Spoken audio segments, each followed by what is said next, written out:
Hello, good afternoon. Kumusta kayo mga kabayan?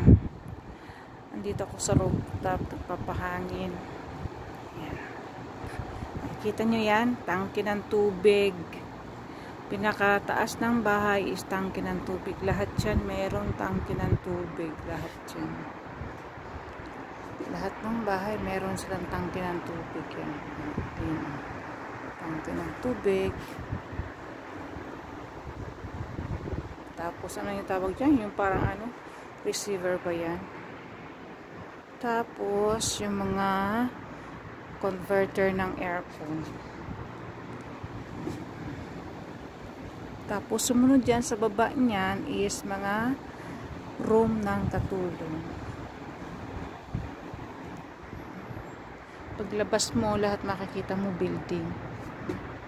Nakakami sa Pilipinas, sa bahay, sa amin. Umuwi ako. Ganitong oras, nagkakape, tapos bili ng pandesal na malunggay na mainit-init pa. Tapos doon ako sa labas ng bahay tatambay o kaya doon sa tabing dagat.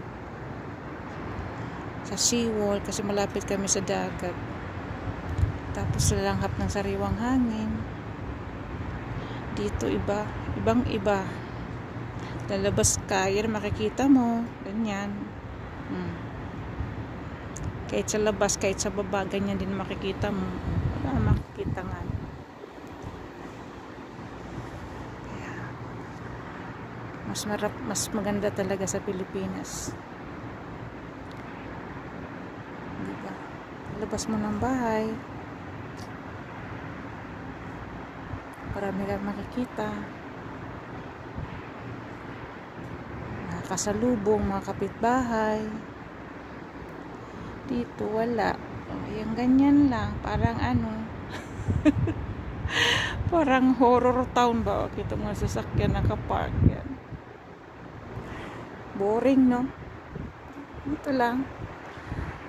Pagka gusto ko magpahangin, punta dito sa rooftop. Ayan.